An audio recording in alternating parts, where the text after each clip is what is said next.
Hi friends, welcome back to our channel படித்ததில் பிடித்தது.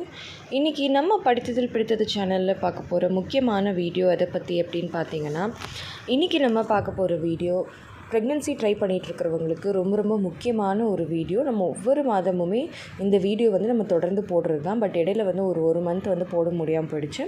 But இன்றைக்கி நம்ம பார்க்க போகிறது எதை பற்றி அப்படின்னு பார்த்திங்க அப்படின்னா, குழந்தை பாக்கியத்துக்காகவே இருக்கக்கூடிய முக்கியமான ஒரு விரதத்தை பற்றி தான் இன்றைக்கி நான் உங்ககிட்ட ஷேர் பண்ணிக்க போகிறேன். அதாவது சஷ்டி விரதம்.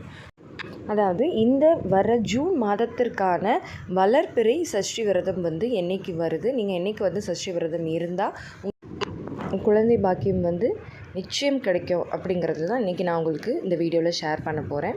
ஸோ நீங்களும் சஷ்டி விரதம் இருந்துகிட்ருக்கீங்க, ஆல்ரெடி ஃபாலோ பண்ணிகிட்ருக்கீங்க, இல்லை இது வரைக்கும் எனக்கு சஷ்டி விரதம்னா என்னன்னே தெரியாது அப்படிங்கிறவங்க இந்த வீடியோவை பார்த்தீங்க அப்படின்னா உங்களுக்கு ரொம்பவே ஹெல்ப்ஃபுல்லாக இருக்கும்.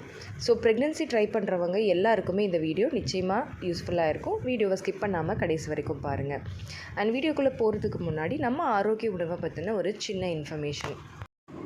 நம்ம ஆரோக்கிய உணவில் நிறைய ஹோம்மேட் ஆர்கானிக் ஹெல்தி ப்ராடக்ட்ஸ் இப்போது அவைலபிளாக இருக்குது.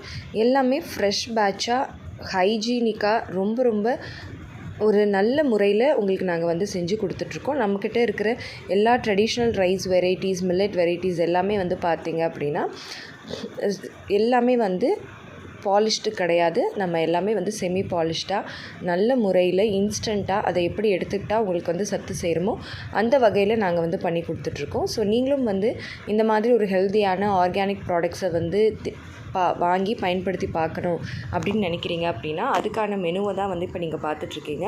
ஸோ இந்த ஸ்க்ரீனில் தெரிகிற வாட்ஸ்அப் நம்பரை காண்டாக்ட் பண்ணி நம்ம ஆரோக்கிய உணவில் நீங்கள் ஆர்டரை ப்ளேஸ் பண்ணிக்கலாம். நம்மக்கிட்ட சின்ன குழந்தைங்கள்லேருந்து பெரியவங்க வரைக்கும் வெயிட் கெயின்லேருந்து வெயிட் லாஸ், டயபெட்டிஸ்லேருந்து எல்லாத்துக்குமே தேவையான ப்ராடக்ட்ஸ் அவைலபிளாக இருக்குது. இப்போ பார்த்திங்கன்னா நான் ஃபஸ்ட்டே சொன்ன மாதிரி குழந்தை பாக்கியம் அப்படின்னாலே மெயினாக எல்லாருமே நினைக்கிறது ஒரு கடவுளை தாங்க. அது யார் அப்படின்னு பார்த்திங்கன்னா முருகன். அந்தளவுக்கு முருகன் குழந்தை பாக்கியத்துக்கு பெயர் பெற்றவர். குழந்தை பாக்கியம் வேணும் முருகா அப்படின்னு சொல்லி நீங்கள் மனமுருகி கேட்டிங்க அப்படின்னா நிச்சயமாக அந்த முருகன் உங்களுக்கு குழந்தை பாக்கியத்தை கொடுப்பாரு. அதனால தான் இந்த சஷ்டி விரதம் அப்படிங்கிறது குழந்தை பாக்கியத்துக்கே உரிய ஒரு முக்கியமான மிக கடுமையான விரதமாக இன்றைக்கி மட்டும் இல்லைங்க, அந்த காலத்துலேருந்தே உங்களுக்கு இருந்துகிட்ருக்கு. அதுலேயும் பார்த்திங்கன்னா அந்த 7 நாள் அனுசரிக்கக்கூடிய தீபாவளிக்கு அடுத்து வரக்கூடிய மகா கந்த சஷ்டி விரதம் பார்த்திங்க அப்படின்னா மிக பிரசித்தி பெற்ற பலன் நிறைந்த ஒரு விரதம். பட் நிறைய பேரால் அதை கண்டினியூஸாக இருக்க முடியாது, உடல்நிலை ஒத்துழைக்காது, அதே மாதிரி வேறு ஏதாவது ஒரு காரணங்களால் அதை பண்ண முடியாமல் போயிருக்கும். பட் அப்படிப்பட்டவங்களுக்கு கொஞ்சம் கூட பலன் குறையாமல் அதே அளவுக்கு பலன் தரக்கூடிய ஒரு விரதம் தான் இந்த மாத சஷ்டி விரதம். அதுவும் பார்த்திங்கன்னா வளர்பிறை சஷ்டி விரதம். ஏன் வளர்பிறை சஷ்டி விரதம் அப்படின்னு பார்த்திங்க அப்படின்னா, எந்த ஒரு நல்ல காரியத்தையுமே வளர்பிறையில் நம்ம ஆரம்பித்தோம் அப்படின்னா அது வளர்ந்துக்கிட்டே போகும் அப்படிங்கிறது ஒரு ஐதீகம். அந்த வகையில் இந்த மாதிரி திருமணத்துக்காகவோ, குழந்தை பாக்கியத்துக்காகவோ, தொழில் முன்னேற்றத்துக்காகவோ நீங்கள் இந்த சஷ்டி விரதம் இருக்கீங்க அப்படின்னா அது வளர்பிறையில் ஸ்டார்ட் பண்ணி வளர்பிறை விரதம் இருக்கிறது தான் ரொம்ப நல்லது. ஸோ அப்படி பார்க்கும்போது இது வரைக்கும் சஷ்டி விரதம்னா என்னன்னே எனக்கு தெரியாதுக்கா, உங்கள் சேனலை பார்த்து தான் நான் சஷ்டி விரதம் இருந்தேன், எனக்கு இன்றைக்கி குழந்தை பாக்கியம் கிடச்சிருக்கு அப்படின்னு சொன்னவங்க நிறைய பேர். ஸோ அவங்களுக்காக தான் இந்த ஜூன் மாதத்திற்கான வளர்பிறை சஷ்டி திதி சஷ்டி விரதம் என்றைக்கு வருது அப்படிங்கிறத நான் உங்ககிட்ட ஷேர் பண்ணிக்க போகிறேன். நல்லா ஞாபகம் வச்சுக்கோங்க, இந்த ஜூன் மாதத்திற்கான வளர்பிறை சஷ்டி விரதம் ஜூன் 1ஆம் தேதியே வருது. இன்னும் 3 நாள் தான் இருக்குது. திரும்பவும் சொல்கிறேன், நல்லா நோட் பண்ணிக்கோங்க. இந்த ஜூன் மாதத்திற்கான வளர்பிறை சஷ்டி விரதம் ஜூன் 1ஆம் தேதியே வருது. இன்னும் 3 நாள் தான் இருக்குது. ஸோ ஒரு 2-3 நாளைக்கு முன்னாடியே வீடியோ போட்டுட்டோம் அப்படின்னா உங்களுக்கு ஏற்கனவே விரதம் இருக்கிறவங்களாக இருந்தாலும் சரி, இல்லை புதுசாக இருக்கணும் அப்படின்னு பிளான் பண்ணுறவங்களுக்காக இருந்தாலும் சரி, இந்த டைம் கொஞ்சம் யூஸ்ஃபுல்லாக இருக்கும். அந்த 3 நாளில் நீங்கள் ரெடி ஆகிக்கலாம் அப்படிங்கிறதுக்காக தான். ஸோ இந்த வளர்பிறை சஷ்டி விரதம் எப்படி இருக்கணும் அப்படின்னு பார்த்திங்க அப்படின்னா, நீங்கள் முதல் நாளில் இருந்தே நான்வெஜ் எதுவுமே பிளங்காமல் வீடை நல்லா சுத்தப்படுத்தி க்ளீன் பண்ணி மாப் போட்டு பெட்ஷீட் எல்லாமே அலசி சுத்தபத்தமாக நீங்கள் இருக்கணும். கணவன் மனைவி 2 பேருமே முதல் நாளில் இருந்தே ஒன்று சேரக்கூடாது.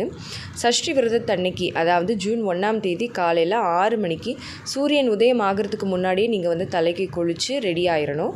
அன்றைக்கி காலையில் 6 மணிலேருந்து ஈவினிங் 6 மணி வரைக்கும் நீங்கள் விரத காலம், அதுதான் உங்களுக்கு கணக்கு. ஸோ காலையில் 6 மணிக்கு நீங்கள் நல்ல பூக்களால் அலங்கரித்து ஷட்கோண கோலம் 6 கோணங்கள் உள்ள ஷட்கோண கோலம் போட்டு சரவண பவ அப்படின்னு எழுதி 6 நெய் தீபங்கள் ஏற்றி பூக்களால் அலங்கரித்து வெத்தலை பாக்கு வச்சு ஒரு பஞ்ச பாத்திரத்தில் தண்ணியோ இல்லை பாலோ வச்சுட்டு நெய்வேத்தியம் பண்ணி பழமும் வச்சு நெய்வேத்தியம் பழம் ஏதோ ஒன்று அந்த பால் ஒரு இதில் பால் ஒரு டம்ளர் பால் 2 வாழைப்பழம் வச்சு நீங்கள் நெய்வேத்தியம் பண்ணிக்கலாம். இல்லை உங்களால் ஏதாவது பண்ண முடிஞ்சுது அப்படின்னாலும் நீங்கள் பண்ணிக்கலாம்.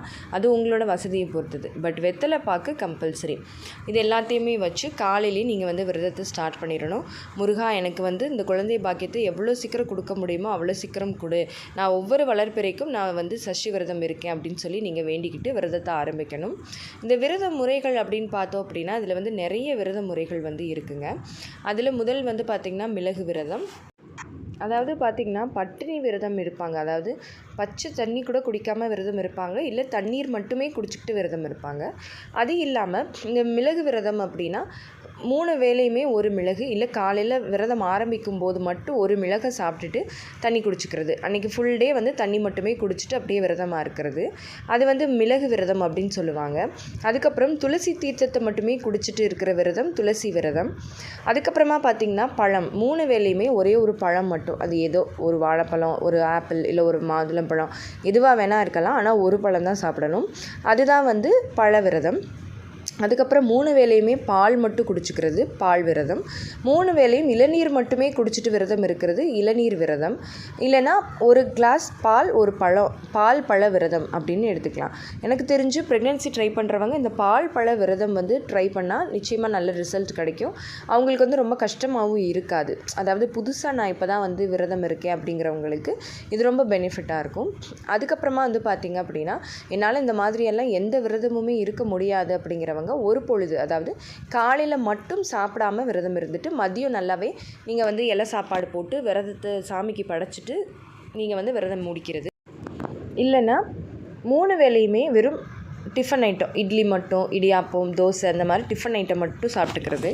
இல்லை 3 வேளையுமே சுட சுட தயிர் சாதம் மட்டும் சாப்பிட்டுக்கிறது. அந்த மாதிரி சாப்பிட்டு விரதம் இருந்துக்கலாம். இல்லை என்னால் எதுவுமே முடியாது அப்படிங்கிறவங்க நான்வெஜ் மட்டும் சாப்பிடாமல் சுத்தபத்தமாக இருந்து நீங்கள் அந்த மாதிரியும் வந்து நீங்கள் சஷ்டி விரதத்தை அனுஷ்டிக்கலாம்.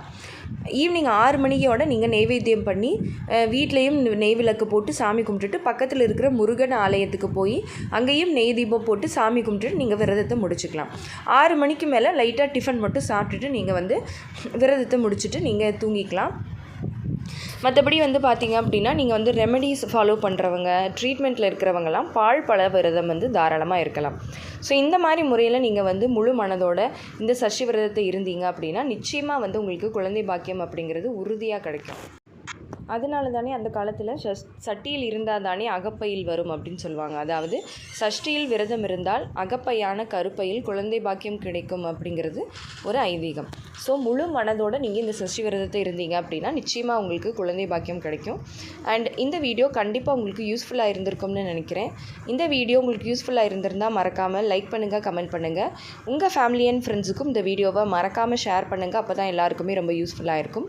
அண்ட் நம்ம படித்ததில் பிடித்தது சேனலில் இது வரைக்கும் சப்ஸ்கிரைப் பண்ணாமையே பார்த்துட்ருக்கீங்க அப்படின்னா மறக்காமல் சப்ஸ்கிரைப் பண்ணிக்கோங்க. பக்கத்தில் இருக்கிற பெல் ஐகானையும் சேர்த்து கிளிக் பண்ணி ஆல் கொடுத்து வச்சுருங்க. ஓகே ஃப்ரெண்ட்ஸ், பாய், தேங்க்யூ.